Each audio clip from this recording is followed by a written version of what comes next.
इस बात पर विहान की माँ बहुत ज़्यादा भड़क पड़ती है और कहती है कि हमारी ज़िंदगी पर बनी है और इस लड़की को हंसी मजाक सूझ रहा है, डायन होती है तभी तो हम कह रहे हैं, मतलब ये सबके सामने आकर हमारा मजाक बना रही है। और वो अपने बेटे से रोती रोती कह देती है कि विहान, मुझे इस लड़की से कोई भी मदद नहीं लेनी है, इस लड़की को हमारे घर की बहू मत बनाना, ये बिल्कुल वैसी ही है जैसे मैंने तुझे बताया था, तू इससे शादी करेगा भी, इससे अच्छा है कि मैं मर जाऊं, मैं मरना पसंद करूंगी, लेकिन ये लड़की मेरे घर की बहू नहीं बनना चाहती है। तो गौरी यहाँ पर कहती है कि ठीक है, अगर आपको मुझे अपने घर की बहू नहीं बनाना है तो बात ही ख़त्म है। अब यहाँ पर सारा परिवार जो है बहुत बुरी तरह से रोने लगता है और आप सबको देखने को ये भी मिलेगा कि विहान कह देता है कि ठीक है, जब मेरी माँ इस बात से खुश नहीं है, तुम भी खुश नहीं और मैं भी ये शादी नहीं करना चाहता, तो हमारी शादी नहीं होगी, मैं ये शादी तोड़ता हूँ। मतलब हल्दी मेहंदी सब कुछ हो गई थी तो वहाँ पर वो शादी तोड़ देता है। तो आपको यहाँ पर देखने को मिलेगा कि गौरी जब अपनी माँ के साथ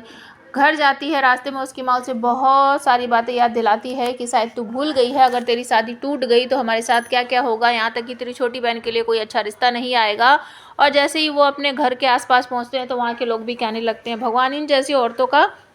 शादी हो कैसे सकती है, मतलब इसकी इतने अच्छे घर में शादी हुई थी और टूट गई, तो इसका मतलब तो आप लोग समझ ही सकते हो कि इन जैसी नाचने गाने वाली औरतों की शादी कभी हो सकती है क्या। बस इस बात को लेकर गौरी बहुत ज़्यादा नाराज़ हो जाती है, अपनी माँ से कहती है कि मुझे कभी भी शादी नहीं करनी है, और तू चाहती है ना कि मेरे पैरों में घुंघरू बांध दे, ठीक है बांध दे, जैसा तू चाहती है मैं वैसा ही करूँगी, मैं नाचने गाने लगूंगी। दूसरी तरफ आपको देखने को मिलेगा कि प्रथम वंशियों ने कहा था कि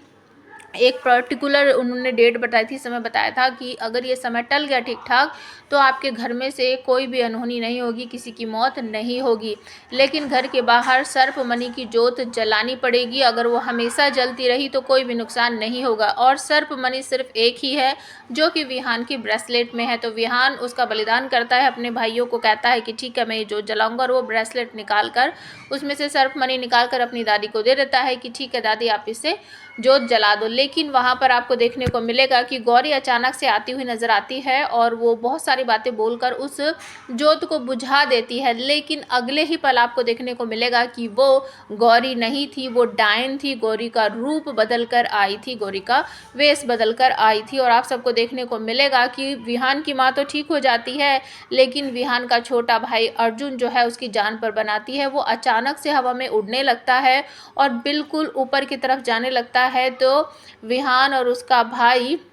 हर्ष उसे पकड़कर नीचे खींचते हैं और उसकी आंखें जो है वो धीरे धीरे कर होने बंद होने लगती है। तो ये थी अब तक की कहानी, कैसी लगी सीरियल अच्छा लगता हो तो हमें सपोर्ट करने के लिए चैनल को सब्सक्राइब करके बेल आइकन को प्रेस कर देना ताकि आपके पास नोटिफिकेशन पहुंच जाए और आप हमारा वीडियो सबसे पहले देख सको।